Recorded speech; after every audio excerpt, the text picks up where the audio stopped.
And welcome back to the Boundary Corner podcast with my partner Brian Siegler. I am Curtis Wilson. This episode is brought to you by Dr. Lord Jeremy Counts at Main Street Pharmacy in Blacksburg. If you love this podcast, if you love the Hokies, if you love the town of Blacksburg, make sure you are supporting the Main Street Pharmacy when you make your way to town. Whether you need prescriptions, a tube of toothpaste, or just want to stop and say hello, let Jeremy and his team take care of you. The money you spend at Main Street Pharmacy goes towards the things you support. So next time you're in Blacksburg, head on down to 301 South Main Street and let them know Curtis and Brian sent you. Buddy, we are back after a week off. How you feeling tonight, man?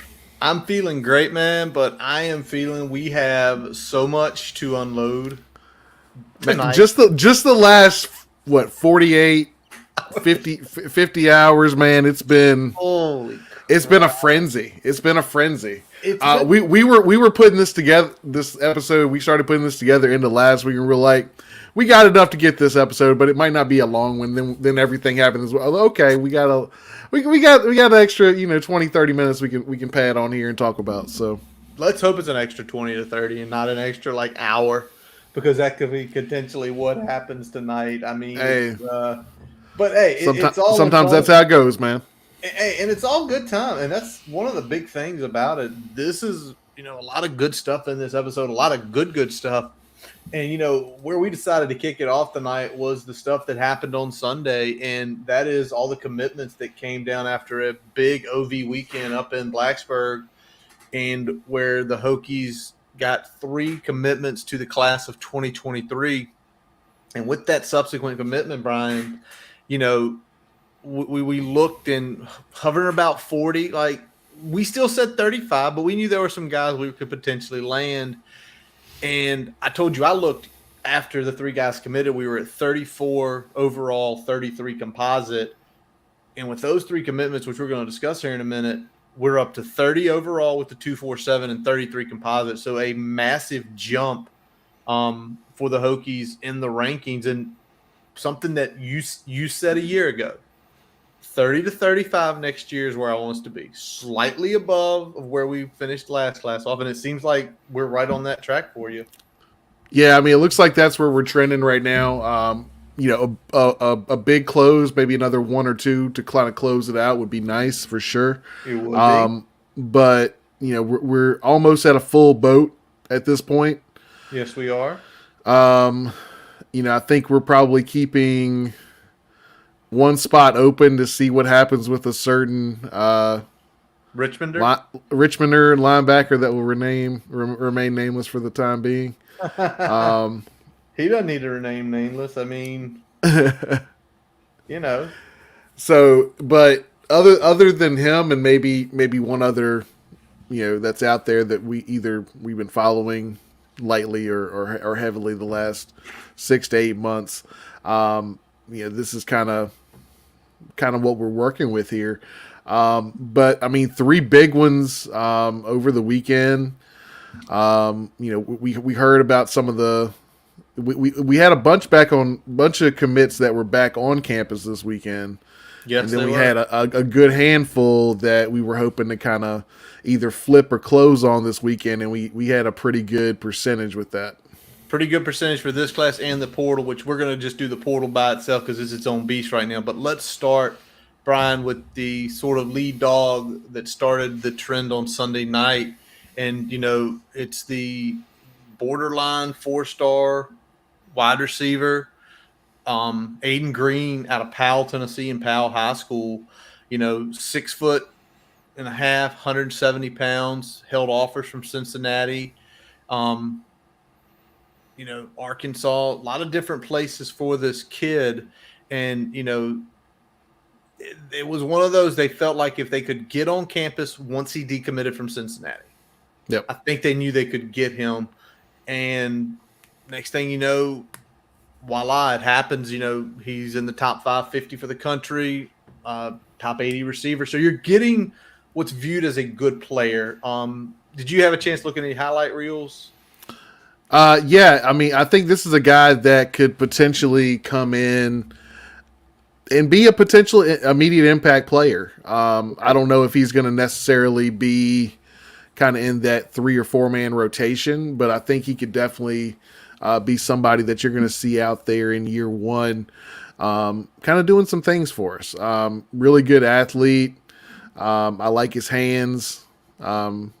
Moves in and out of his breaks well. So I think he's going to be a big addition for this team.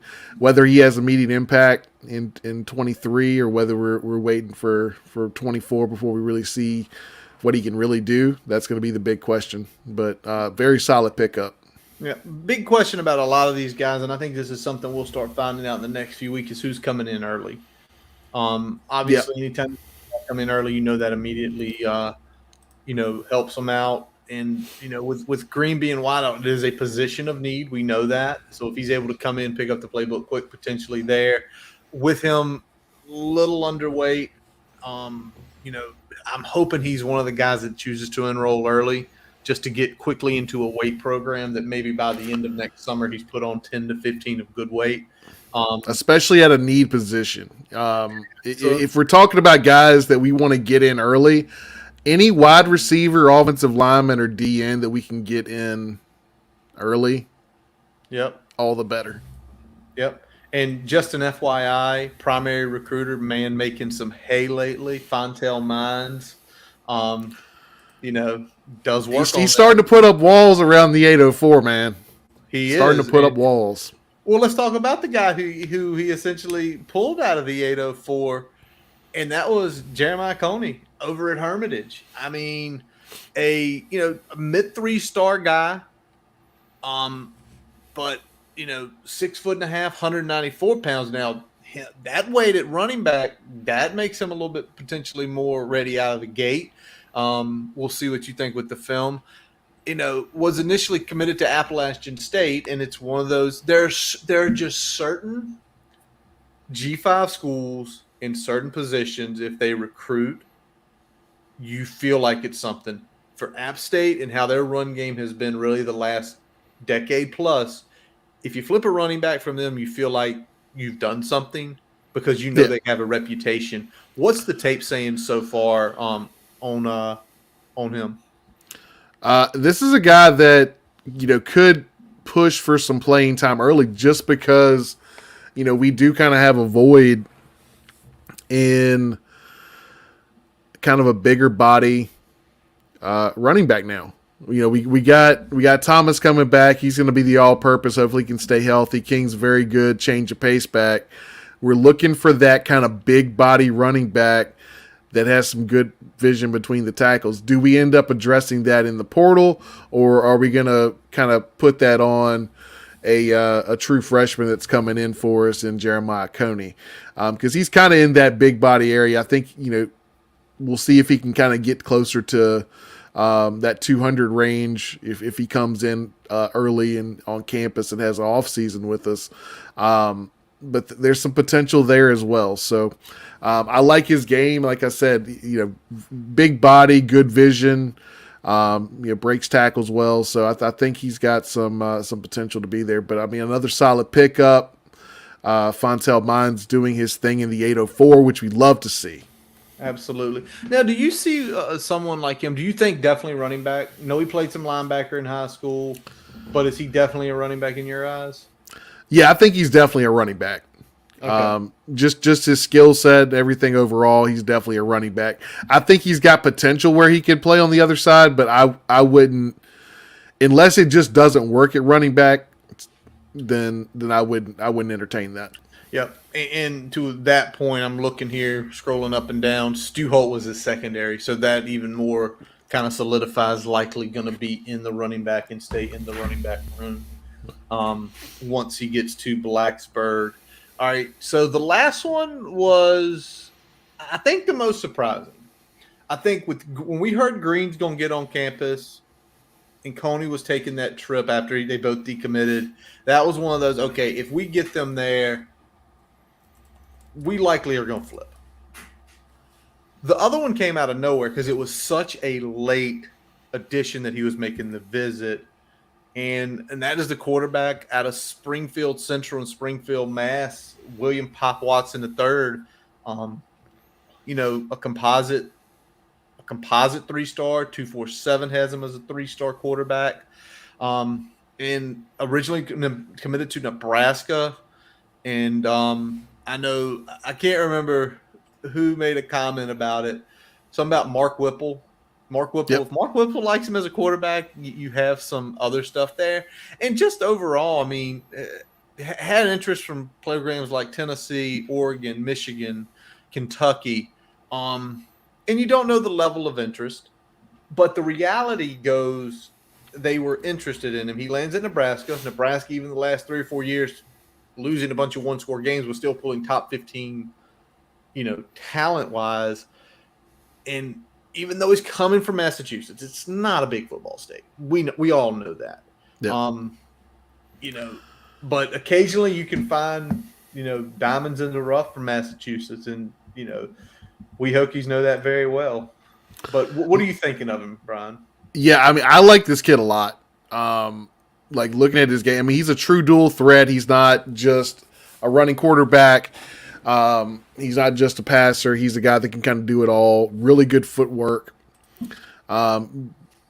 Really good polished mechanics as a quarterback for a high school player. Consistent, whether he's throwing on the run or whether he's standing in the pocket. So, I mean, that's good to see. Not great arm strength, but he can make all the throws. Yeah, I mean, I think he's going to be somebody that could potentially push for a starting role in a couple seasons. All right.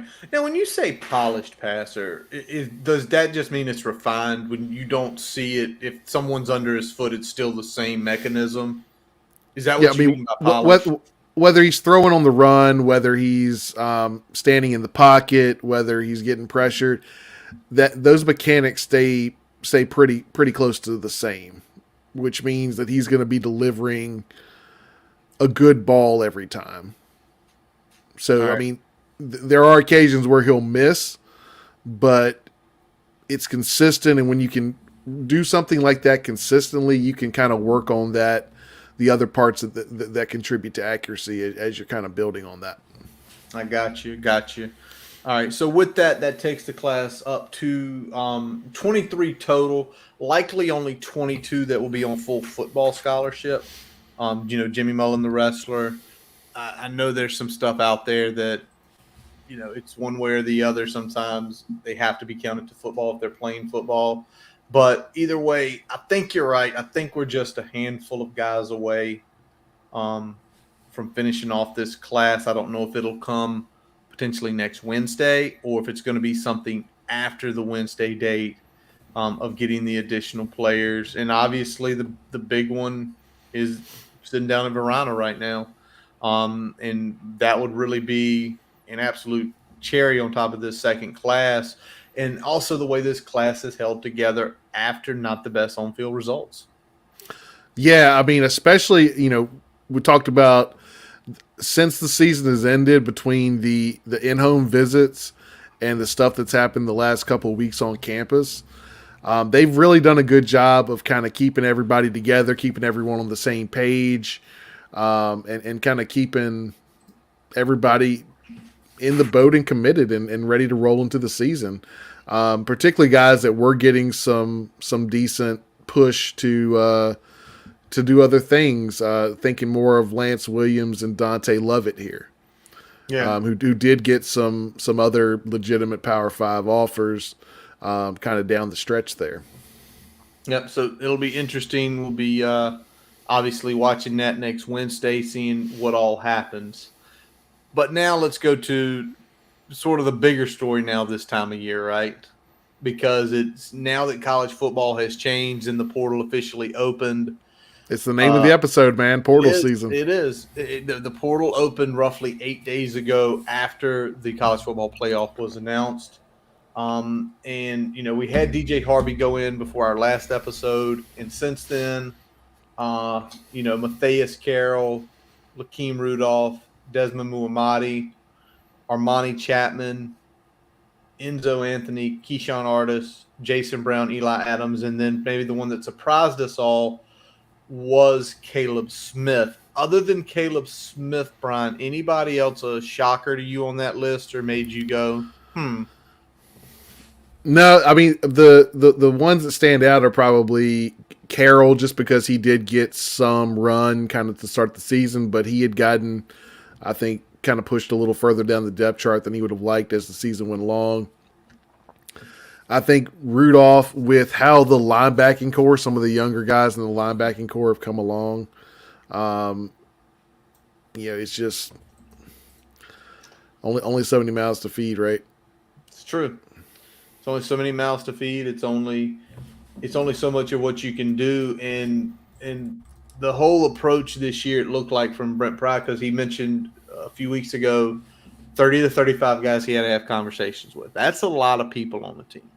Even if you get up to the 120, that's roughly a quarter of your roster. And, it's which way can the conversations go? And then who chooses to go in the portal. I don't think we're done seeing guys enter the portal yet. I have a feeling a few guys are probably going to enter sometime between now and the first of the year. 3 to 5. They're probably waiting for that spring money to kick in, and then they'll figure that out. Well, I mean, that's kind of what it is. I was mentioning that earlier today, like they got to look at that. That makes sense. That makes sense. Your education, they look at the portal, figure out where you want to go from there. But as much as it was, we starting to see that. We know we're losing a lot of guys anyway, just because of the COVID year is going to be gone. It did not take long for this coaching staff to jump right on it and get in there. And the first one is maybe somebody here that should have been here a long time ago. And currently, I'm looking at On 3. If you guys haven't checked out, On 3 is really dipping hard into the transfer portal. Like, they are essentially creating rankings, stars, and the Hokies quickly right out the gate, a guy that should have been here a long time ago, like I said, the number 4 ranked portal entry, Ollie Jennings. Everybody should know that name very well. Played at Highland Springs, went to West Virginia, and he played at ODU 2 seasons. And this season, 9 games, over 950 yards, 54 receptions, 9 touchdowns, almost 18 a reception. And it wasn't just him sitting here like, oh, he just beat up on the little schools. He just beat up on the schools that don't have all the talent. I mean, it was every school. I mean, we saw what he did to us late in that game. He beat Dorian Strong on one of those underthrown balls. He put 200 up against ECU. He almost put 100 against UVA. He put 129 on Liberty. The kid balled. And I think later in the year against Georgia State and Marshall, he did have his 2 lesser games, but he hadn't played since November, so I had to go look and see if maybe he got a little bang up. But what a land for the first guy in the portal to commit this season, Brian. An immediate automatic starter at wide receiver. Yeah, I mean that's a position upgrade right out the gate, and that's whether the situation with Caleb Smith ends up with him coming back to the Hokies next year or not. We talked about it when we previewed ODU. Ollie Jennings is a legitimate NFL caliber wide receiver. He's got that type of skill set. Getting a guy like that at Virginia Tech is huge. It's huge. It's definitely one of those. It's a culture builder. It gets your eyes on your program. It says, hey, this can be a destination for this caliber of player. Yep. And it's great to see. And again, we continue to talk about the 804 and Highland Springs and Hermitage and Verona and schools like that. I do have to say, I wonder how much of the relationship building that's been happening in that area came back and helped land this one. I mean, I know the Fontel Mines connection was big, right? Fontel recruited him down to ODU, but how big was maybe Lauren Johnson? How big was that coaching staff where Brent Pry and that entire staff is getting the trust from Highland Springs now? And, phone calls were made, and potentially Ollie, I would assume he still speaks to his coaches in high school like most guys do, and ask them if it's the rest direction. We're starting to see the fruits of that labor come through. Yeah, I mean it's definitely kind of like I said, building that foundation that Coach Price tried to talk about. Like this is a culture building type move, and hopefully this isn't the end of the run. We're gonna see some more big time names get put and attached to the Hokies going forward, man. Absolutely, and it didn't take long last night to happen to go ahead and get number 2 from the portal in Kyron Drones, a 6'2", 195 pound. He is coming in. He'll be a redshirt sophomore next year, so 3 years of eligibility left. Out of Baylor, we finally landed the 4-star quarterback out of Texas. 4-star quarterback out of Texas. Wow. Yeah. And so this is big for the Hokies because, we talked about quarterback being, other than wideout being the position we had to target in the portal, especially from a skill position standpoint. At least someone to push Grant Wells, if not an upgraded position. I've looked at this guy's tape. I think he's an upgrade from Grant Wells in every aspect. He's got a live arm. He's got more athleticism. He is strong as an ox.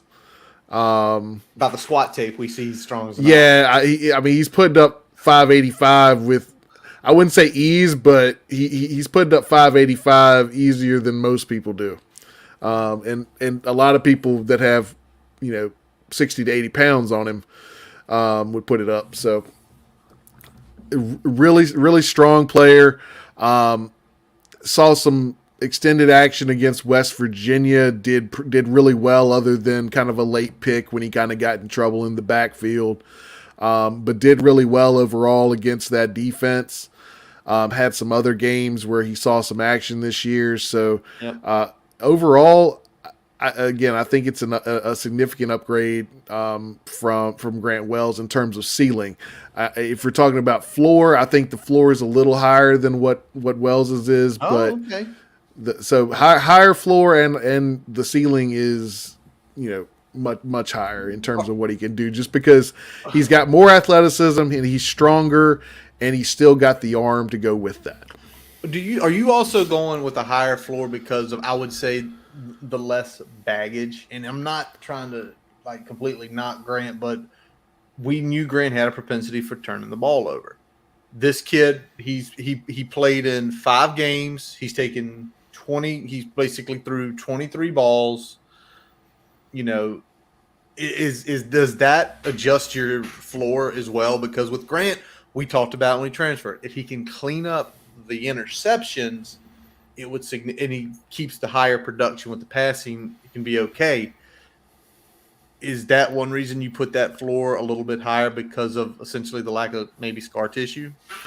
I'll say it's not just that. I'll say it's a couple things, and I'll give a shout out to Chris Coleman on this one when we talk about a shifting in philosophy of the offense. Oh man. Chris calls the storm earlier today already, but I'll let you go ahead and continue with so back in Chris's play. When we talk about the shifting in philosophy, what I think we're not going to see next year is as much of a reliance or over-reliance on the run game and play action. I think we're not changing schemes, but we're changing philosophy of how that scheme is being executed in a game plan week to week. Okay. So you're gonna see some more pass to set up the run. You're gonna see the ball getting out of the hands of the quarterback a little bit quicker. You're gonna see more running with the quarterback, whether that's option, read option, things like that. You're going to see a little bit more of a mix and match of the philosophies, and less just power run, play action, or dump down to the tight ends. There's not going to be kind of that. I mean, and that was what we kind of rolled into the season with. We were like, okay, we're going to run the ball. We're going to work the short pass game to the tight ends to try to move the sticks, and we're going to take deep shots down the field to try to get some quick strikes through the air. And it was literally hit or miss. If we hit a big gain in the run game, if we were able to hit some of those big gains in the passing game, we looked all right. When those weren't there and they started keying in on the tight ends and we couldn't run between the tackles, it looked as ugly as an offense as it could. What you're getting with Drones is an ability to open that up some more, both with his athleticism and with his arm.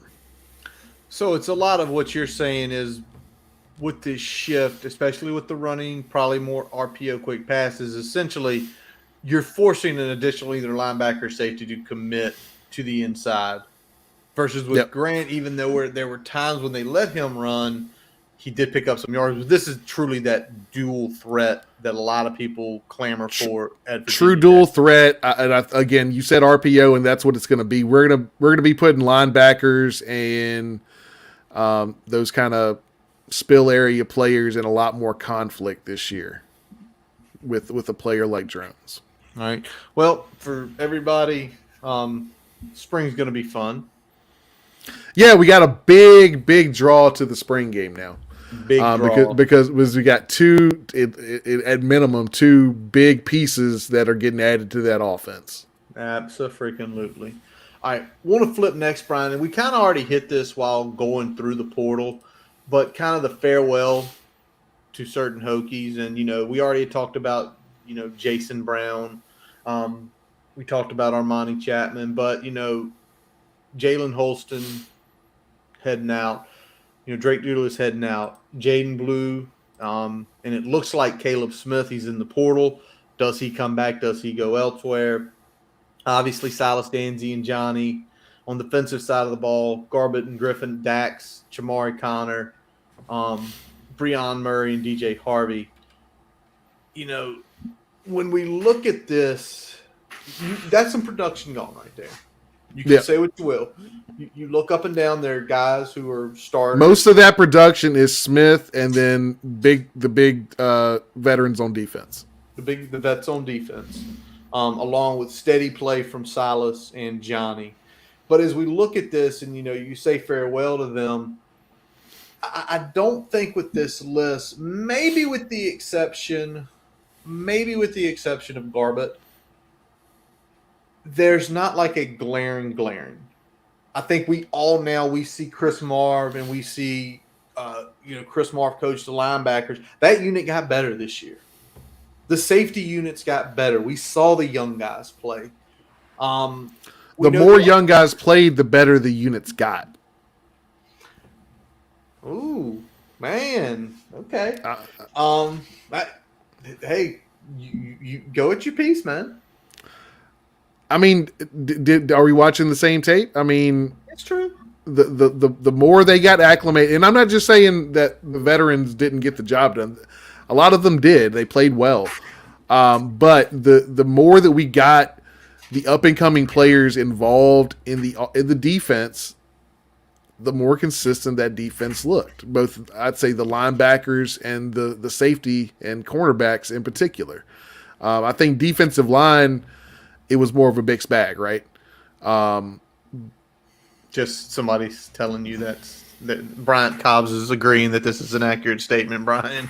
Just so you know, somebody out there is in agreement with you. Well, let's look on the offensive side of the ball. And let's look especially at the line. And it seemed like every time Braylon Moore, he had his errors, but there were times when it came to running game, he was just monstering people. And we saw Xavier Chaplin in that last game. And Xavier Chaplin played one game. So you're talking about get them acclimated. And I think I mentioned something to you from day is Brent Pry decided to build this from the inside out, not the outside in. And I really think that's why we're seeing what we saw last year, because he's essentially creating the culture inside, right? Yeah. If he creates the culture inside and you build everybody here versus bringing a bunch of people in. Well, I think it's twofold. So I think when we look at it, we knew there were holes last year. We filled the holes that absolutely had to be filled with what we could fill it with, and what the philosophy was at the time. But what I like that I'm seeing from this staff is, you said building from the inside, but also the ability to evaluate, pivot, and put a plan in place and then execute that plan. So we're already seeing it now. With getting drones in, with getting Jennings in, we've identified the areas of need. We've identified the missteps in philosophy relative to the talent that we have on the roster right now, and where we can address that talent. And we're adjusting and putting a plan in place to execute. Yeah. And so far, we're executing that plan pretty well in terms of the guys that we needed to close out for the 23 class and who we needed to prioritize in the transfer portal. All right. Well, I'm going to ask this, and this is going to go back to the portal piece while we talk about, obviously, you're losing 2 good offensive linemen. We saw Chapman Moore play. You got Clements, again, finally going up versus down finally at the end of the season. He wasn't awful at the end of the season. He was just mid. Which, I mean, if he'd have been mid all year, shit. Okay. We would have been a little better. But let me ask this, because what we haven't seen and we don't hear much buzz from, or I haven't, is we're not hearing a lot of buzz with the offensive line. And is it something, do you think, someone we got to talk with, I wish now we sit here and go back and say, what's going on in the off season? It's like, how do you look at these guys who are in the portal so deep? Like, is it something to is it good? What's it going to be doing? Because, yeah, what do you think it is? I don't know, man. When we look at the portal, like I think there's going to be, the big thing to me is that targeting in the portal with the lineman is a little bit more difficult than some of the other position groups, because it's a lot harder to get a good eval of guys that aren't starters on other teams right now. So you're either looking at taking a chance on a guy that is going to be stepping up a level, whether it's FCS or G5, or you're taking an even bigger risk on a guy at the Power 5 level that's only been a rotational or full-time second stringer for a P5 program. So I'm thinking there might be something where he's taking a little bit longer to eval, and we're going to see offers later. Now, I hope we don't end up missing out on cream of the crop guys because of that, but I get a conservative approach in terms of evaluation, because part of the problem that we ran into this year is we had guys that didn't fit what we really needed to do from a philosophy standpoint, and it took a longer time for that to gel, for them to get comfortable with the system and things like that. All right. So we'll see how that goes over. What do we have about? I'm trying to do the math here. About 37 days until the portal officially closes, which is, again, I know that's one thing you're happy about. It's got an opening date and a closing date. You can't just be committing in the middle of the year. These are the times. All right, a couple other notes concerning football, or one other note. I'm glad Mansour Delane got named to a freshman All-American team. That kid deserved it. The 247 freshman All-American team. Obviously not a consensus or anything with multiple lines, but at least one did recognize his talent. So kudos to him. Again, makes you feel better about that secondary room as we get into 2023. Another thing to note on, because we're going to talk hoops here in just a second. What a win. I don't know if you got to see this, Brian, but what a win for the Hokies on the mat. The Hokie wrestling team takes out number 7 Missouri at home on Sunday, 17-15. This was the second time in as many years they've upset Missouri. Missouri is a top program in the country, especially after coming off the heartbreaker to Ohio State. This team's good. That's all you can say. They're good, and hopefully hopefully national championships come out of it this year. Yeah, I mean, I think this is another. I mean, top to bottom, it might be a better squad than last year. I think it's a deeper squad. We'll see if it's as top heavy. I think it can be. Um, and you pushed Ohio State to the limit. You got a big win at Mizzou, so I think that we're moving in the right direction here. It's going to be interesting because over the next few weeks, they got Stanford, the Cornell, and in January is going to be pretty big. Cornell, another good wrestling program. And then obviously we look at early, mid-January with NC State, essentially the slowly but surely becoming the wrestling rival at Virginia Tech and in the ACC. All right, well, let's talk some hoops next, Brian. Let's flip it over and let's talk about the men's team first. We looked at this stretch of games that they had to go through starting at Minnesota, which we got to talk about. And we said, go 500, great. Go 3-1, hoorah. But to go 4-0, beating Minnesota handedly, beating UNC, beating the brakes off of Dayton, and then a game me and you got to watch together in the second half on Sunday, beating Okie State. I mean, let's start with the UNC. What a win in general against the Tar Heels. You take a look at that game. The Hokies really dominated until about the 4-minute mark in the second half, and North Carolina made their run to get back in it. But, Justin Mutz in the second half, 21 points, gets a double-double.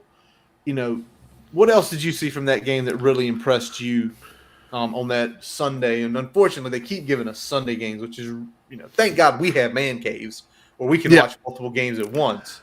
I mean, you were over when we were wrapping up the game against Okie State, so I know you're great. Your setup's great, dude. It was we're watching the NFL games and we're keeping an eye on the Hokies game. So it's you got to have at least 3 TVs, guys.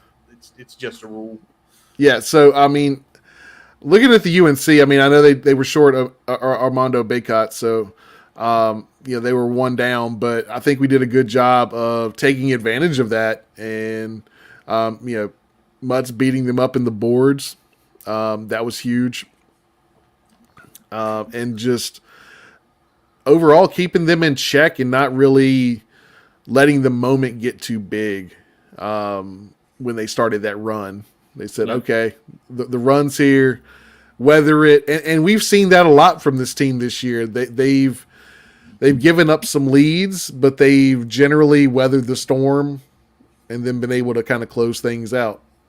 And as they did here, they weathered that lead. Hunter Couture lights it up from 3. We keep talking about that 47. We were 37 against Carolina. A couple more percentage points lower, and maybe it's a different outcome, or maybe it's a lot tighter. But I think what's happening is we know we need a second ball handler because that's normally when it starts happening, right? Getting a little sloppy with the ball, maybe a turnover, maybe forcing a bad shot because of not moving the ball correctly. Turnover and a little bit of some transition and perimeter defense, which I mean is also kind of going back into, all right, is our primary ball handler and our secondary ball handler getting gassed as we get later in these games. I mean, that's the answer. Yes. So Rodney Rice, when he's ready to go, that's going to be a big one. That's going to be a big one. Hopefully by the new year. Hopefully by the time we're lacing them up in the new year. Absolutely. So 80-72 victory there. The Dayton game. I did not watch a minute of this game. I didn't even listen to it on the radio. I was out of town for business. Come back out to eat, and I'm like, well, let me get on my phone. Let me see what the score is. And I was like, there was a sports bar down the street. I'm like, they probably have it. By the time I got in, we were up 18. Let's just say, needless to say, I didn't go back out to watch 18-point blowout. Because, I mean, they just had – and I don't think we expected this. We expected Dayton to be at least a formidable opponent, and they just took it to them. Well, they were predicted to finish, 1 or 2 in the A-10? Yeah. Always a So good basketball conference. And they're not going to finish there. No. Although A10 as a whole is down this year. Mm-hmm. So do with that what you will, but still, it's important. I mean, you still got to take care of your business, right? I mean, that's still a solidly talented Dayton team. They're not garbage. No, but we made them look that way. You almost beat a team by 30. From the A10, it says a lot, especially if it's a Dayton, a VCU, those type teams from the A10.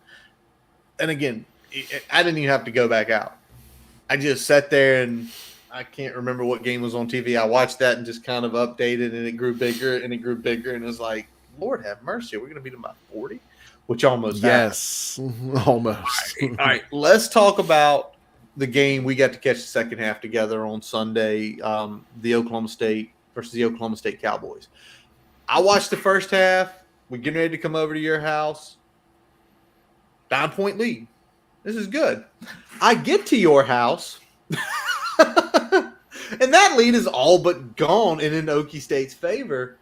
And I was like, Brian, what's happened? You know, what the heck happened in these first few minutes that I missed, and you were kind of hanging out there? And I mean, in the first half, we were, you know, they had a lot of turnovers. We were able to take advantage of some of them, probably not as much as we should have.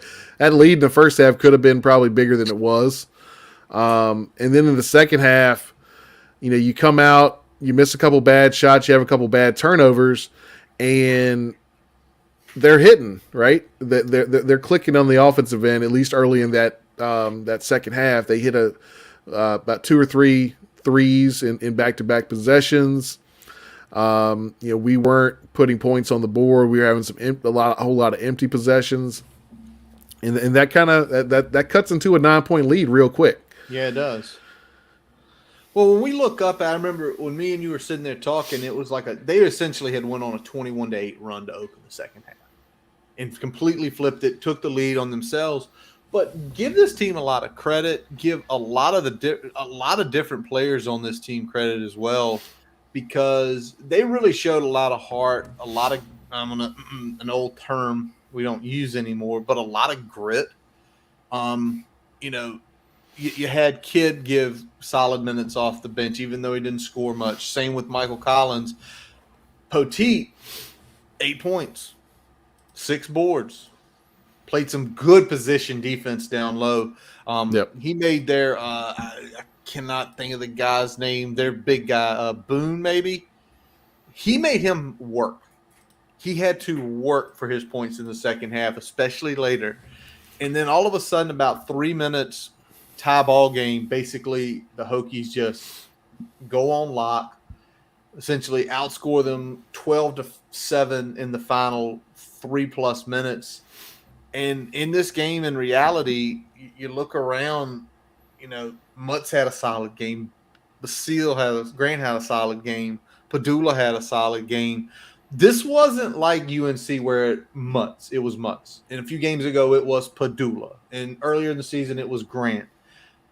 This was essentially that game where it was all parts. And it had to be all parts just because of what happened with that run early in the second half. Yeah, I mean, you had a couple guys in foul trouble. You know, Mutz had to go out for a good portion of the second half. So that's why you had guys like Kidd step up, Poteet step up.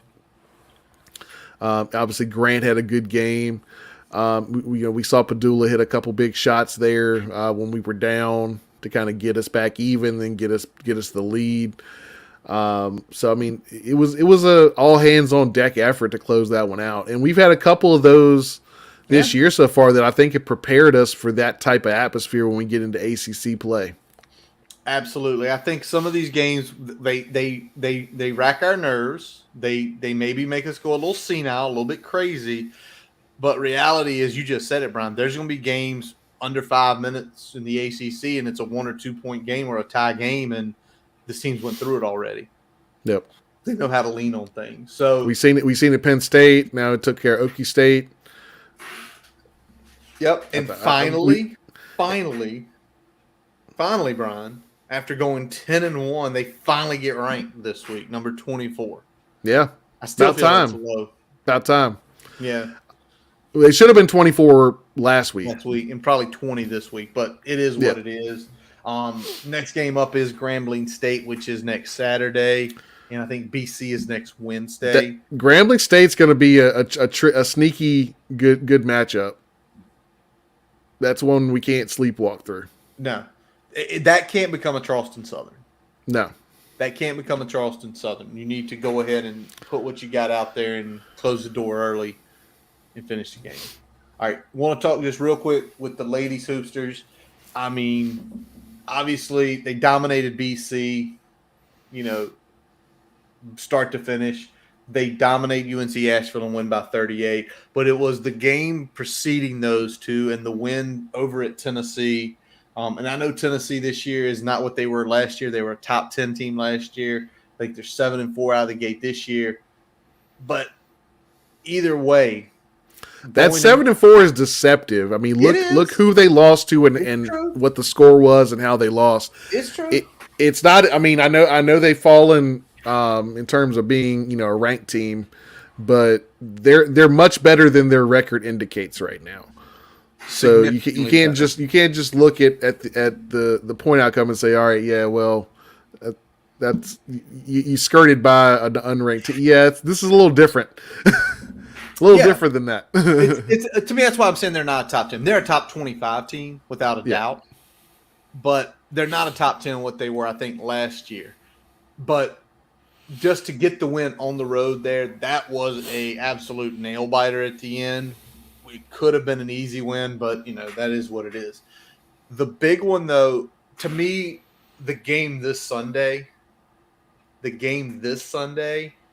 determines if we're just a good team, Sweet 16, Elite 8, or if this team has a Final Four run in it, because Notre Dame's women's team is essentially one of the elite women's teams in the country. I think they have one loss this year. They're number 6 or number 5 in the country.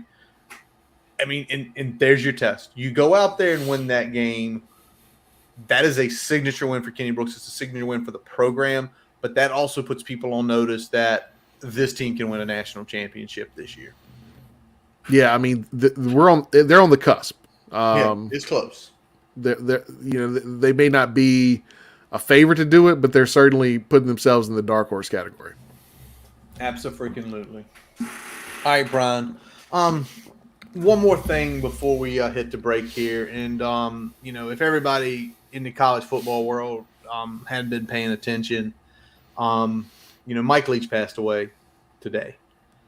And if you ever watched interviews with the guy, I mean, it wasn't going to be about football all the time. It was going to be about some random things that make you chuckle, make you laugh. They were showing different interviews. I forgot. 60 Minutes interviewed him like 12 years ago. Yep. You always kind of wonder how that Scott Pelley felt when he go interview Mike Leach. Oh, it's a football coach. This will be easy. What? But I don't think there's a topic that you could bring up that he couldn't say something about that was either thought-provoking or mind-fucking. Or just hilarious.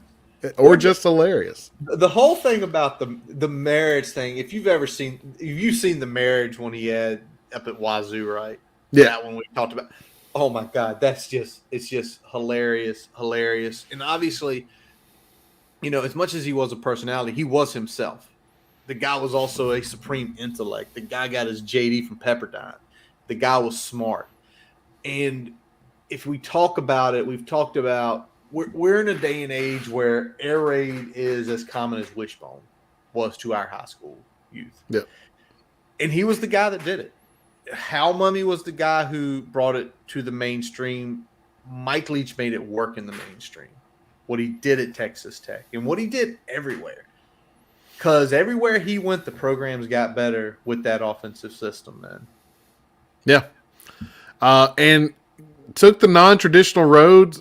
Some would say because he had to, and some would say because he wanted to. And probably both are a little bit true. Absolutely. And, he was a character and, and we were talking with our buddy Robbie Compton today, our coach buddy, and Robbie actually got the opportunity a long time ago when he was coaching at our high school, called up. They were trying to implement some air raid concepts into what they did, called up Texas Tech, said, hey, we want to come see you guys. And him and David Techie, who's the guy, he's the head, that's Robbie's head coach down in Wilkesboro. They got a chance to go out there for a week and spend time with Leach and his staff at Texas Tech to understand those concepts. And this was probably one of the cooler things that happened. Brian, you saw Robbie talk to us because he was like, what story? There was more than one Mike Leach story Robbie had. So he got to meet him, and this was Lincoln Riley was on staff. Ruffin McNeil was on staff. So Robbie and Dave got to know those guys, and then they coached at ECU right in their backyard when they were down in Greenville, North Carolina coaching. And the one he told us about was really cool is they were at an AFCA clinic. And for those who don't know, AFCA is the American Football Coaches Association. They have big clinics every year. I think it's in February. So it's right after the season wraps. So a lot of high school coaches get to go to these. A lot of them take the time to go because you're in seminars. Yeah. Everything. I don't know if it was always in Orlando, but this one was in Orlando, correct? I think this one was in Orlando. Yep, it was in Orlando. I'm looking at the message Robbie sent us here. And so they go there and they run across Coach Leach, and he called them over. So first of all, these are two guys from a small high school in southern rural Virginia. One of the most well-known collegiate football coaches waves you over at this conference. And from there, he took them. This is like a who's list. He went and introduced them to Gary Patterson. Then he introduced them to Bob Stoops at Oklahoma. Then he introduced them to Mac Brown. They got to hang out with Ruffin and Lincoln a little bit, who were on the staff at that time, even more at the AFCA conference. But here was the funny part, and this is where it's like Mike Leach. So as he's introducing our buddy Robbie and Coach Witecki, he told all the coaches, these guys are from South Boston, the one in Virginia, not the one up north where they whack people. And I think that's a perfect summation of who Mike Leach was. Well, number one, the fact that he recalled that information from previous interactions with, again, two high school coaches that he came across one time before that. Exactly. That's impressive. The interjection of the humor there is impressive. This is probably right around the time when some movies like Mystic River probably just came out. The Departed probably just came out. Yeah, so.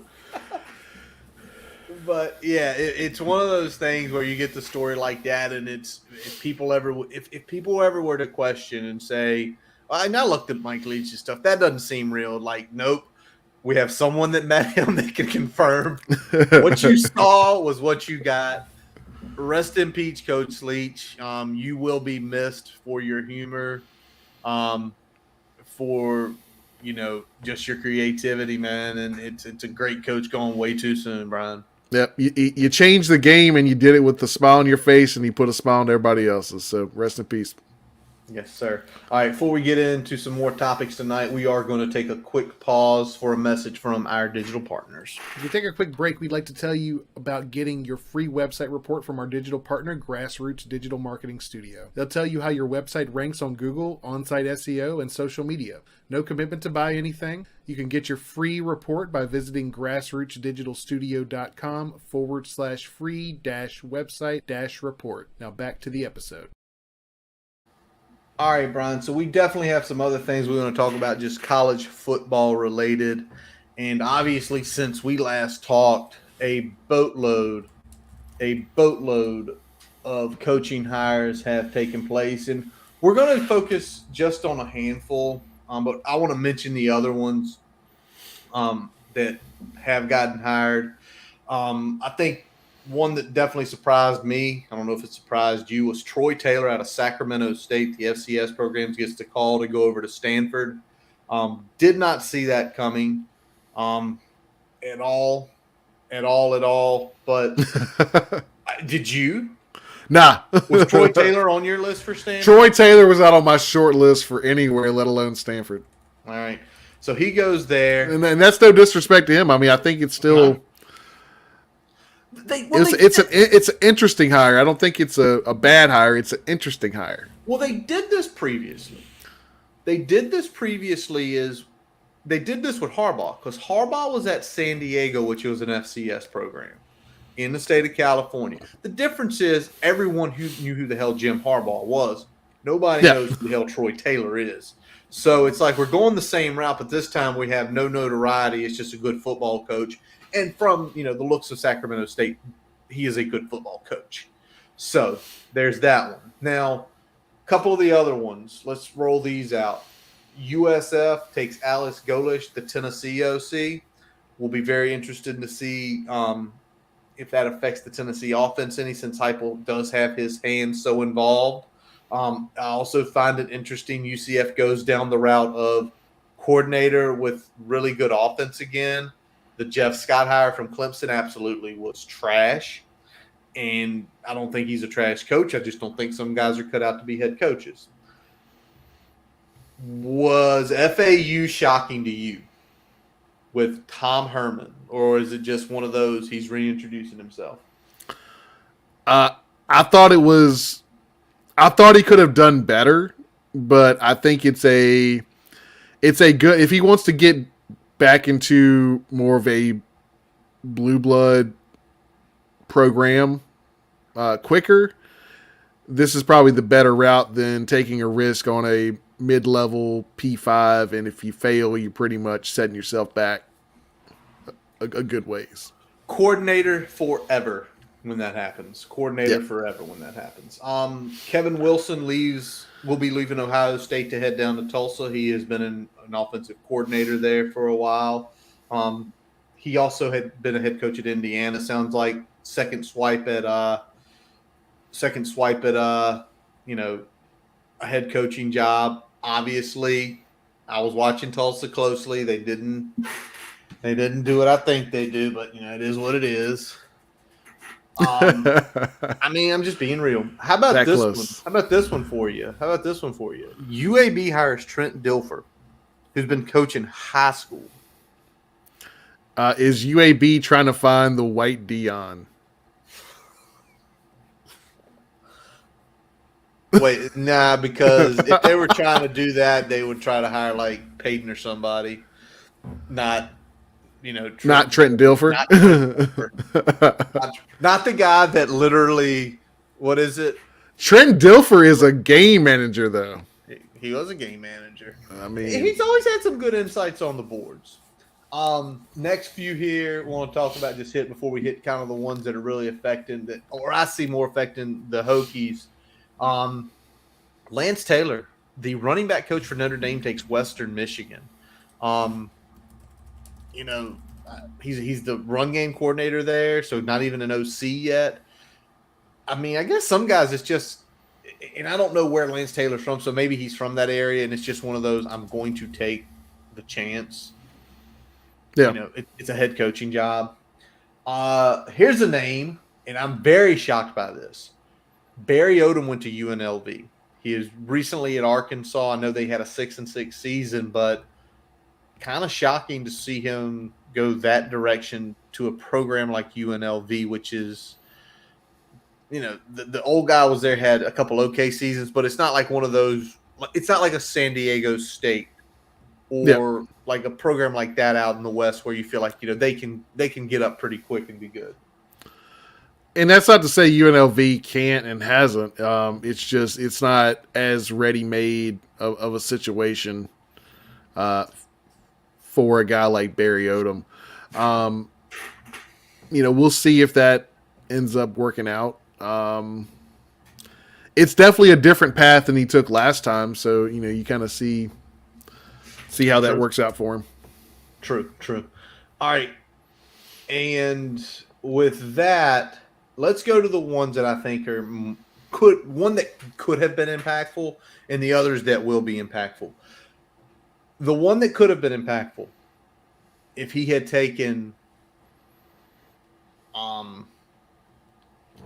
potentially any job that was open, the Louisville, the Georgia Techs, et cetera, et cetera. Any East Coast ACC or adjacent school. Deion Sanders goes to Colorado. And everybody can talk about all the stuff he said. That is what it is. I think a lot of those things take place like that when coaches get places. I just think it's got publicized again. But him in Colorado, me and you discussed this, Brian, and it's if he goes and wins at Colorado, if he just wins 4 games next year and he gets up to 8 games in year 2 to year 3, what's going to happen? He's going to get blue blood offers quickly. Yeah. This is essentially, I think, a 3-year plan for him at Colorado. I think he just has to make a bowl year 2 and 3. If he gets that team, as awful as it was this past season, to a bowl in year 2 and year 3, especially if you're at a 7 or 8 win team in year 3, yeah, I mean they're gonna come calling. Yep, and to me, I think this is why he took that job too. I don't think Deion needs money. I think Deion, between endorsements and playing 2 sports for basically close to 10 years, as the pay scales were starting to go up in those sports, I don't think he needs the money. But I think what he saw is, if he's also been an analyst, the money in that game has risen significantly. So he's been making good money there too. Well, between NFL Network and Barstool, I mean, he's making good money doing that stuff before he jumped over to Jackson State. But I think this is a program where he looks and says there is nothing expected.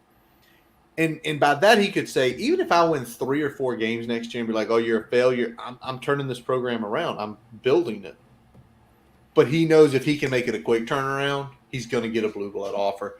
Who knows what that might be? I think just for our sake, he did not go to a more mid-level ACC school like we were about to discuss. Yep. Because also, thankfully, Mike Norvell had a good season. Well, but let's talk about that real quick. If Florida State goes and hires him, okay. If Florida State goes and hires him, I mean, it's more of a trickle down for us than it is an immediate. Sure. Because if he steps in somewhere like Louisville or Georgia Tech, I mean, that's immediately he's going to be feeding off the blue bloods while stealing from similar level programs like Tech. Yeah. And that's where that's the one that worries you. Colorado, you feel like it's going to be more of a California, Texas. You're essentially saying FSU eats at a higher level of the food chain than we're doing anyway. They do. I won't even, if anybody wants to argue about that, let's argue about it. But that's just the way I feel. Now, the next one I want to talk about, and I think you were pretty excited when this guy got hired because you've watched his offense a few times and you know we can prepare for it, and that's Liberty hiring Jamie Chadwell out of Coastal. Chadwell, who'd been getting a lot of buzz, basically gets a 5 times pay bump. Yep. To go to Liberty. He'll be eventually in Conference USA. So it's a lateral move. It's a lateral move. The only thing you'll say, he's getting paid more and he's in a less competitive conference at the same level. So same prestige, less competitive. And expectation wise, he doesn't have to win 10 games every year anymore. True. He can win 7 or 8 and they'll probably still be happy. Very true. But as far as the Hokies go, who are going to be playing this team for the foreseeable future, unfortunately, both in Blacksburg and in Lynchburg. You mentioned to me about looking at it like you were like the day Hugh Freeze went to Auburn, it was like, thank God, no more preparing for that shit. Yeah, it's like you look at Chadwell's offense is like, we can control this. I mean, ODU can control it. I think we can control that if ODU can control it. And look at the strategy that ODU put out there, kept that offense in check, was able to do more offensively than I think a lot of people expected against them. I think the blueprint is kind of out there on what Coastal is doing now. True. And what Chadwell was doing at Coastal. Yeah. It's going to be interesting to see if Grayson follows him. That's fine because Grayson McCall's got 1 year left, right? Yeah, that's fine. I think the bigger thing about this, and I think for us, it's more of not a sigh of relief. Maybe it's a sigh of relief, breathe. But what Hugh was doing was essentially taking Division I guys, and because he was Hugh Freeze, he could recruit them to Liberty without an issue, right? Yep. Not an issue. Come here, play for me. I can develop you. I can get you moved on to bigger and better things. I don't think Chadwell's got that clout. I think Chadwell's going to have them recruiting both for high school and Portal where they should be, where Hugh Freeze has been well above their pay grade for the last few seasons. Hugh Freeze made his hay in the Portal. Chadwell is going to be all about, just like he was at Coastal, taking guys that are 2 and low 3-star guys and getting more out of them because they can operate well within his system. Absolutely. By the way, there's one other thing here. I didn't know about this. And it's not Netflix, Robbie. It's Hulu. It's a Hulu series that is talking about Liberty there. So Jamie Chadwell in a Hulu series. All right. Let's go. Are there pool boys involved? Potentially. He was at Myrtle Beach, man. So, I mean, yeah. Right. The last two I want to do. He's used to that scene, then. The last two I want to hit tonight, sign of interchangeable, is Scott Satterfield leaves Louisville to go to Cincinnati, thus opening the door and allowing Jeff Brom in. Let's start with Satterfield first. I think Satterfield just felt the heat. I think Cincinnati, once Luke Fickell left, they knew they needed to get a proven P5 head coach as they make this transition over to the Big 12. And I think for him, it's like, well, now my ass is not on the hot seat anymore. I'm going to go. I think that's all it was. Yeah. He was off the hot seat. He was off the hot seat enough where he would get this type of offer, and he struck while the iron was hot. And, I mean, he's probably safe. Who of us wouldn't have done that? A lot of people wouldn't have. But he's now safe to 4 to 5 years. For them, they know that he's a quality coach. Is he going to blow the doors off of everybody? Probably not. But is he going to be able to settle them into the Big 12? Yeah. He's got a solid floor. Yeah, they know with that transition, they're not going to enter there, and he's going to be god awful. He will keep them at least above that kind of 4 to 5 win threshold. It might miss a bowl, but it's not going to be by more than one game or so. Exactly. But when that happened, unfortunately, and I do not like this. I do not like this at all. He is not a great recruiter, but the guy can coach. Jeff Brom to Louisville should have everybody's ears perked because we saw him, knock off Ohio State. We saw him hang with some of the big boys when he was at Purdue, including the Big Ten championship game where they took Michigan to the third quarter with the game. That guy knows what he's doing. He knows how to coach quarterbacks. It's not like I'm so scared of him, but now the next time we play Louisville, it's going to be a damn fight because of how good of a coach he is. My question is, you tell me what you think. I'm not sure why Jeff Brom took this move. It's alma mater, man. That's the only thing I can feel because at best it's a parallel move, and if you look at the other intangible factors like media rights and things like that, it's a step down. It is, but I think it's going home. I think he knows he goes there. He's got more leeway. And he probably has about the same amount of leeway at Purdue, but I think it's just one of those things. He played there. Probably a harder path to a championship game, too, at Louisville. So, well, I don't know. Without divisions? Well, no. But the Big Ten is going in the direction of having no divisions now. Sure, but I mean, it's still a harder path. I guess. I just think it's one of those home things. I think it's one of those he wanted to probably go back home. I mean, Braum isn't a spring chicken by any means. I mean, Braum's in his early 50s. He's probably – I mean, he's been coaching – I mean, he played essentially for 7 years, and he's been coaching for almost 20. He's basically been coaching since he was, in his 30s. Maybe it's one of those, if I win here solidly, they're going to keep me around 10 years and I can retire. I'm interested to see if Brian Braum comes, because his brother did coach on with him at staff. Everybody knows Brian Braum. That poor guy took the absolute biggest, worst beating I've ever seen a quarterback take when the Hokies played them in the Gator Bowl about 16 years ago. We took shit out of him. Absolute shit, yes. Like, that was at a point watching that game. Go back in your memory.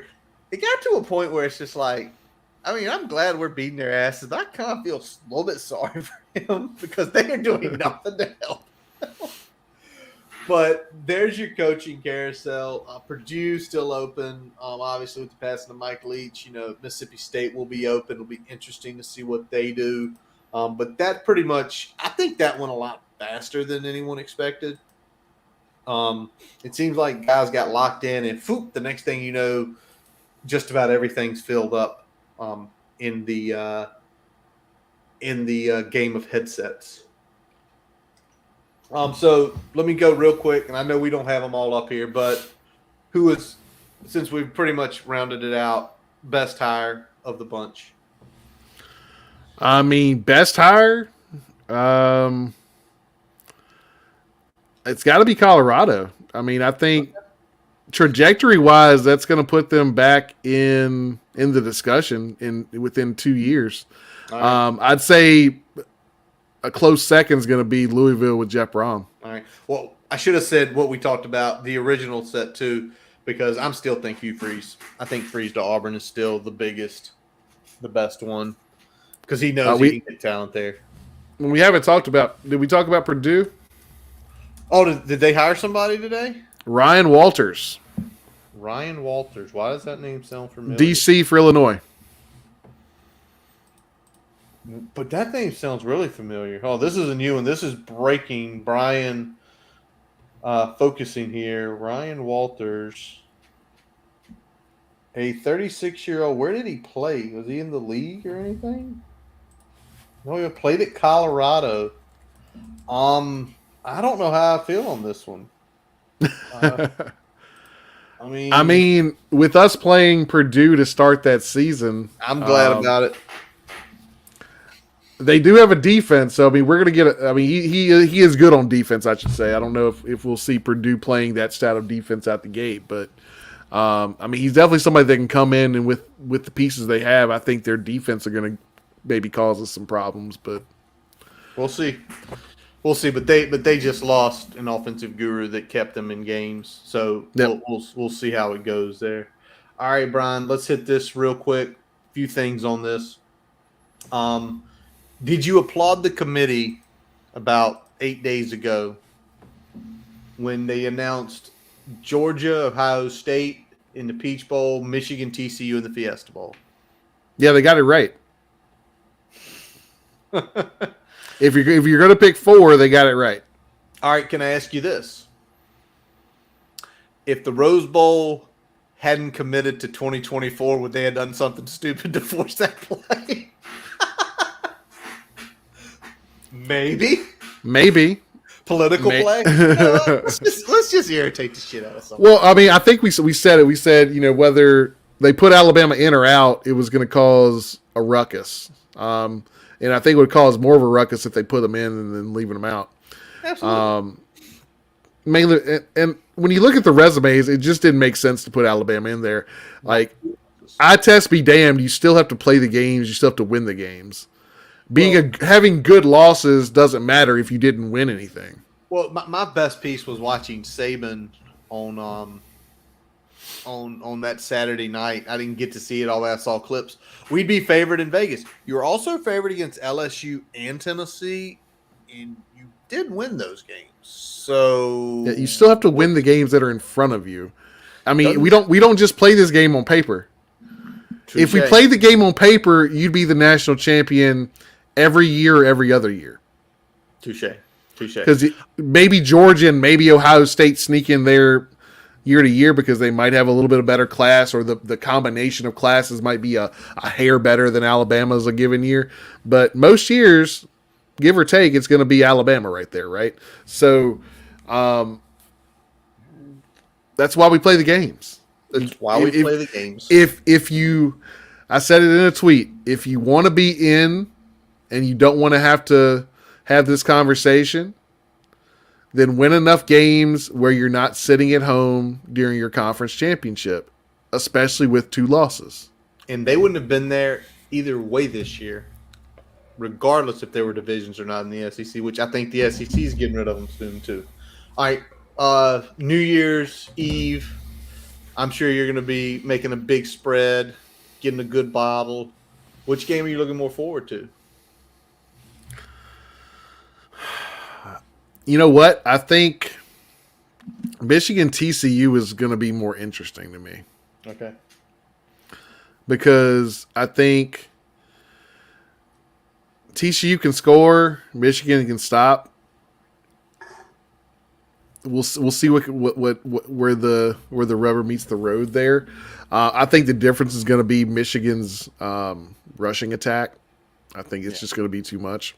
And that offensive line is a bunch of monsters, including, they got the Remington I saw. Well, that guy won Remington and Nagurski, right? I think so. I know he won the Remington, the center. I mean, I'm more interested to see this. I am more interested to see if Ohio State can actually hit their potential. Because I don't think they've hit their potential all year on either side of the ball. And now they've been reprieved. This is 2014 again. They've been reprieved.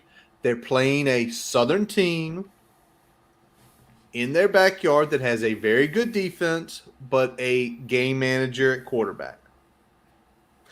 We all remember how that game went in 2014 when Alabama left crushed in the Sugar Bowl. So we'll see. I'm just looking forward to both of them, and eating good food, having a good drink. All right, so we just kind of mentioned this a few minutes ago with the Rose Bowl, who have amended their contract, and it's finally happening. 2024, we will have 12 teams playoff, and looking at it too, I think it's also going to be just eyeballing where the championship game is. It is going to be a return of importance to New Year's Eve and New Year's Day. I think it's going to go back to like when we were kids, where if there were games those days, it was implicating national championship type stuff. Yeah, I think that's the big thing, is that you're going to see New Year's Eve, New Year's Day. Those games not just matter now again, but they matter in terms of the big picture. The big picture. That's going to be quarterfinal games. Yep. Honest to God, believe that. And it's a return to glory to me for those days. Because I remember as a kid, there would always be that New Year's Eve night game that was of some importance. Yep. And then New Year's Day, you always had the Rose, the Sugar, the Fiesta all over the place. But the reason I say that, and people are like, why are you saying this? We haven't heard the schedule yet. But one thing we know already, and as soon as they dropped this, I called Brian, and me and him talked about 30 minutes on it. The championship game is on the 20th. That is effectively 2 weeks later than it has been being, roughly. If that's the case, well, when are going to be the home dates? The home dates would likely fall like on this weekend. It would be the first weekend of bowl season, like every year. We'll talk about it in a few minutes here. We're going to pick some of the games real quick. 16th and 17th are your first big bowl games. My bet in 2 years, that weekend, which is the 20th and 21st, that's going to be your home playing games. Because then, okay, you're going to give everybody – you're not going to change the conference championship week, right? But everybody's going to know and roughly have 2 weeks to prepare, whether it's fans buying tickets, teams making travel arrangements, et cetera, et cetera. Then you get the Army-Navy game. Then it's this. Right? It's this perfect sequence. And then obviously New Year's Day, quarterfinal games. And then what did I show you, Brian, about when I think the semis would be? And you started looking, Doug, and you were like, crap, that actually makes freaking sense. Yeah, I mean, I think we're looking at what we said, kind of that, what was it, like 8 or 9 to 14-day window between kind of each round, depending on where New Year's was falling. Yep. But when we looked at it, the last weekend of the NFL season, in which everybody knows, last weekend of the NFL season, Brian, are there Thursday night games? No. Are there Saturday night games? No. Are there Monday night games? No. It's one day. Everything on Sunday. Everything's on Sunday. And if you look at the way it's going, I think they're going to be targeting that Saturday every year because there's no competition with the NFL. But for casual football fans who are getting prepared for the last weekend, wait a second, it's 2 of the biggest college football games right here, probably at 4:30 and 8 o'clock on a Saturday night in the middle of January with nothing else to do. Yep. And then roughly after that happens, you roughly have about, a 9-day window until the national championship game. Exactly. So they're voiding the NFL. Yep. So we're looking at, I think what we said, 7, 8 to 12 between each round in there, like we said, depending on where that New Year's Day falls, and that's going to be big because it's going to give them an opportunity, like you said, to have full reign of a Saturday again. No competition from the NFL. You got your own day there. It's on a weekend. You can have like a 3 or a 5 and then have your 8 or 8:30. Yeah.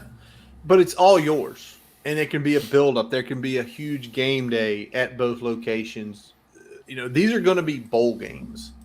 And that does sort of stink a little bit because, but that is what it is. But again, I think just looking at 10,000 feet, it's like this perfect here, here, here, here. And it's 4 games in a month, but with enough break time in between for the players to essentially get the appropriate amount of rest. You're not going on a 5-day short week. Everything's going to be thought out. And maybe in the future they move the game back to like a Thursday, which would make sense because I hate Monday night games. It kills you unless it's your team playing. All right, Brian, let's make some bowl picks because Friday afternoon they start. We're glad. Yes, they do. We're glutton for punishment. Let's hit up here the Bahamas Bowl. I don't know how this bowl doesn't get more fanfare because it's the Bahamas in December. It's like 80. It's breezy. It's nice. It's Miami of Ohio versus UAB. I'll lead this one. I have no clue, but Trent Dilfer manages games, and that team is going to manage a win to impress their new head coach. Yeah, I'm going to go UAB as well. I think they get it done. It feels right. It just feels right. Now, the next one is actually a little bit more interesting. And to me, of that first weekend, it might be the most interesting bowl game. It's the Cure Bowl on Friday night with the 25th ranked UTSA Roadrunners versus number 24 Troy. UTSA wins the Conference USA Championship. Troy wins the Sun Belt. What do you think on this one, Brian? Because you feel like these are 2 very well coached football teams, both with I think double-digit wins already. I feel like it's going to be a good game just because of the level of competition for both. Yeah, I think it's going to be a good game, but give me T-Roy. I'm going to take Troy here. They finished the season as good as any team at the G5 level. Okay. And as good as a lot of teams could in the country altogether. But the way they finished the season, I think they're gonna close it out and take care of business. All right, I'm gonna go against you here. Jeff Traylor down at UTSA, the guy who legitimately had coached high school football for like 20 plus years. and then just UTS say, hey, do you want this college job? He takes it. He's been successful there the whole time. His only 2 losses this year are Houston and Texas. And the Texas game was legitimately a game until the late third quarter. Beat some really good teams in Conference USA, dominated most of them, dominated their conference championship game. So I think UTSA takes it. Just to be contrarian, just so, we're watching it Friday night. You're wrong. You're wrong. All right, so on Saturday, a slate full of games, 6 bowls. Everybody says, why do they keep bowl games on? They suck. But you know what people are going to do Saturday? They're going. It's cold outside. If they have shopping to do, they're going to get it done in the morning. Then they're going to come back and they're going to crack a beer open, or pour a little glass of little mixer there, and they're going to sit their ass on a couch and they're going to watch bowl games all stinking day. And it starts with the Fenway Bowl, Louisville versus Cincinnati. Can we please have both the coaches on the sidelines for this one, just for pure hell? It's also a revisiting for the Battle of the Keg of Nails, an old rivalry trophy. So you get an old rivalry trophy, you get the coach swap, and you get a layout where typically the teams are on the same sideline. Exactly. It doesn't get any better than this. And it's an 11 o'clock kick, I think. Let me check. I think Fenway's always an 11 o'clock kick. Yes. And it's breakfast if you want. If you want to eat breakfast, you better something Bloody Mary. Brunch time. Brunch. Get you a mimosa, get you a Bloody Mary, get you a Benny. Get you something good. All right. So who do you got? I got to lead this one, right? I'm going to say this. I think Louisville's going to take this game. I think the addition of Braum definitely gets them a little bit more of a boost. I think losing Fickle is a lot for Cincinnati. I think this is going to be an entertaining game. Just knowing both styles. I think Malik Cunningham, I think he's playing. I've not seen. He has not opted out, has he? I haven't seen that he has, so I'm assuming he is until I hear otherwise. Let me just make sure here. He's day-to-day. He got banged up a couple weeks ago, so I don't see anything. I'll take Louisville in an entertaining game at Fenway Park. I'm going to take Cincy here just to be contrarian. I think this is going to be an interesting game regardless. Both teams have similar level talent. You could argue Louisville probably has the best playmaker. Cincy probably has the better top to bottom roster in terms of what they've been able to do. So I'll take Cincy by a hair there.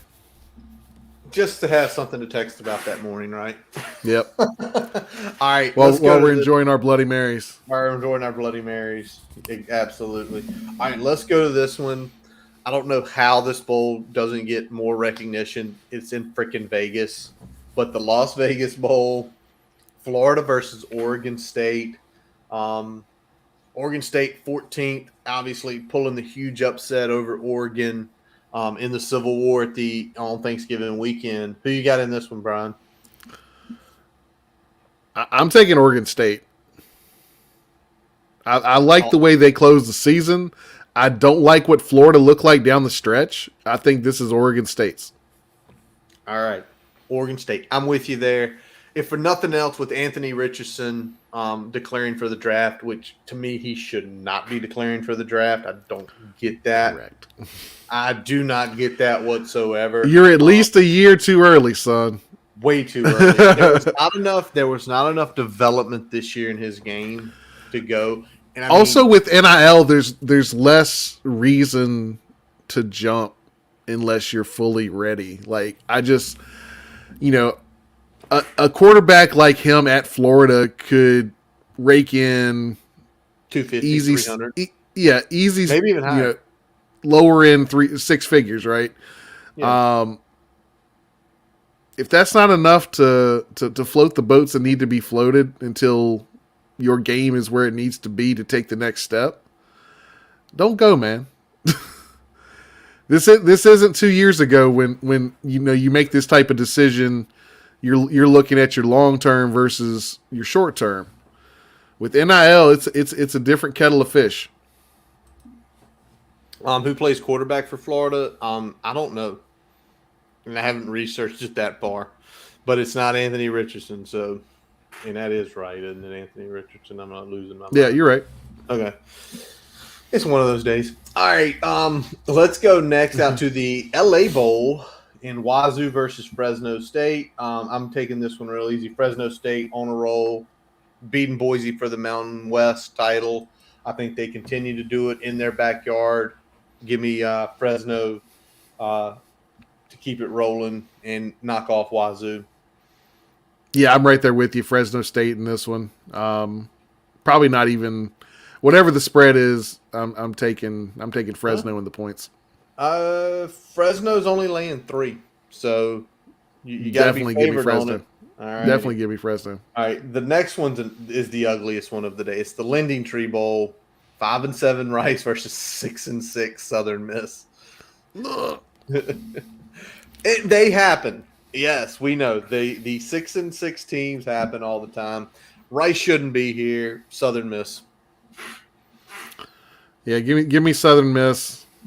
Give me the Favre scandal. Let's do this. How many times will the Favre scandal be discussed on this telecast, which is going to be on ESPN? I'd go 5. They're at least going to lead with it. They're going to lead coming out of halftime. They're going to have some sort of expose somewhere during a good a timeout where they don't go to break. It'll be something. Absolutely. All right, couple more here for Saturday. We're going to hit next week's games up until when we are live next week. New Mexico Bowl, SMU versus BYU. Who are you taking in this one, Brian? Man, this is a tough one. I think I'm going to roll SMU here, though. Yeah, I'm with you on that. SMU closed the season strong, winning 3 of their last 4. The only loss was to AAC winner Tulane. And BYU's just been kind of up and down like all year. They've played good some games. They've played bad some games. So I'll go with the team that's been a little bit more consistent. I'm with you with SMU. All right, late Saturday night, Fresco Bowl in Frisco, Texas.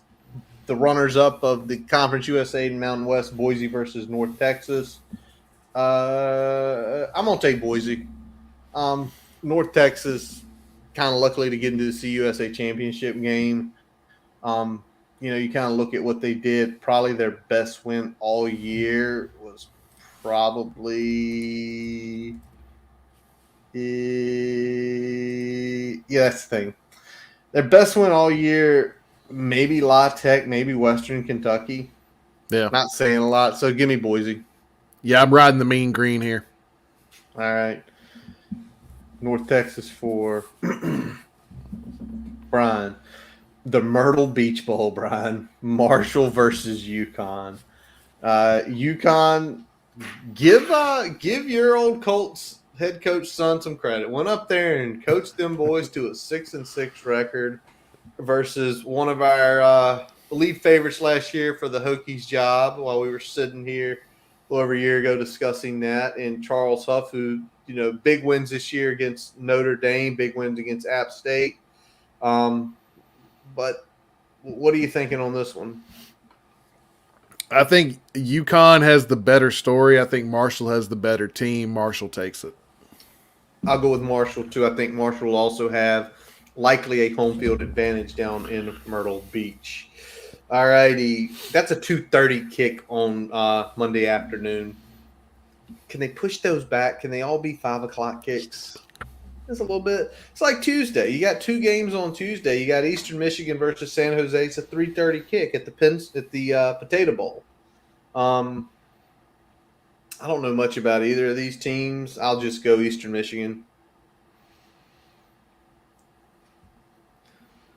I'm gonna go Eastern Michigan too. All right, the Potato Bowl is. I'll ride it. All righty. So then we got the Boca Raton Bowl. The question is, Will this bowl end up in a fist fight as it did a few years ago when Memphis and BYU played it, which was always interesting. This year it's even more interesting that it's Liberty versus Toledo. It's Liberty versus Toledo. Who are you taking in this game? Boca Raton. Give me. I'm gonna take the Flames. You're going to take the Flames.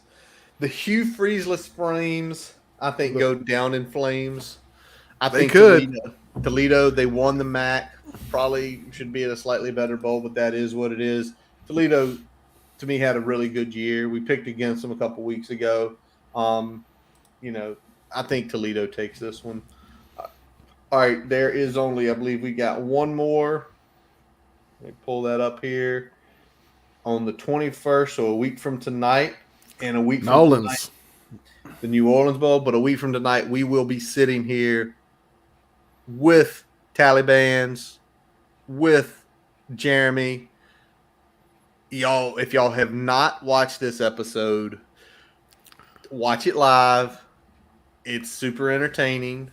Because we got Jonathan Talley, Spaces expert, Bama's biggest Hokie fan. We got everybody knows Dr. Lord Jeremy Counts. We've done this. We've had Jeremy on the last 2 years. We had Tally on with Jeremy last year. I feel like this is going to be our annual state of the program yearly episode where we bring these two on. Absolutely. And just we're going to cut up. We're going to talk, kind of close out early signing day, and then we're going to cut up and talk the program and hit every corner of what happened this season, what's happened with the class, what we need to do between now and when spring practice starts up. Kind of touch on a little bit of everything as we kind of roll into the new year. Absolutely. So next Wednesday, not Tuesday. I was going to ask Brian if he could do it Thursday, but I gotta accommodate.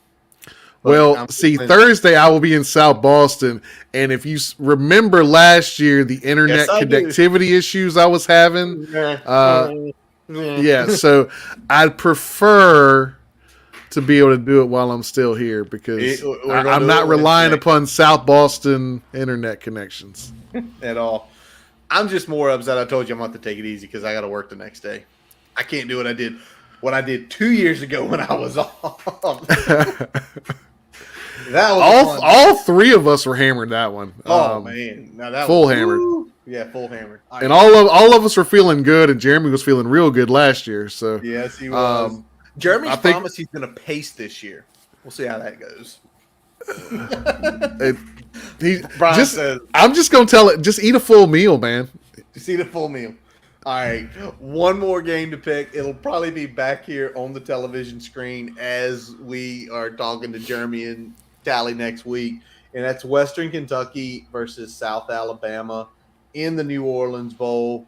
South Alabama 10-2, Western Kentucky 8-4, so two pretty good G5 teams going at it here. What do you think on this one, Brian? Even though we won't be you'll be watching it. It'll probably be right there for you, but it'll be above me while I'm throwing back some shots and crushing some beers while we talk state of the program. But I'm going to take Western Kentucky here. All right, good deal. I'm going to go opposite of you for the last pick here. I'm going to go South Alabama. South Alabama 10-2. Their only losses this year were to Troy by 4.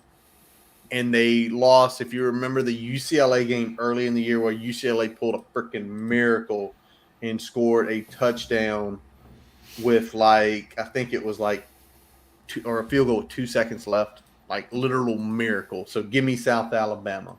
All right. Other than the Ryan Walters news, which came out of nowhere because I guess I hadn't looked at my phone close enough in the last few hours here. What else you got, Brian? That's all we got, man. All right. You ready to close whenever you are? Well, let's close this thing out and wrap up this episode of the Boundary Corner podcast, brought to you by Main Street Pharmacy in Blacksburg, Virginia. I'm Curtis Wilson. I'm Brian Siegler. Visit our website, boundarycornervt.com, to listen to all of our episodes. While you're there, don't forget to follow us on Twitter, Facebook, Instagram. Subscribe to our YouTube account and your favorite podcast source, including Amazon, Spotify, and Apple Podcasts. As always, we let our buddy Jason Long, he plays us in, he plays us out. Right now, no live events for Jason. It's cold. It's cold, but they have breweries down in Roanoke, so it's true. I definitely foresee the farmers market is out of play, though. Farmers market is definitely out of play because 38 degrees ain't fun to play guitar in. I'll tell you that much. No, it is not. All right, check him out. His website, jasonlongmusic.com, where it will link to all of his music on Apple and Spotify, and his YouTube and his Facebook pages. We thank you always for listening. And as always, let's go. Hokies. Each day I wonder all across the lonely ground. Don't fit in me, for most admit I've seen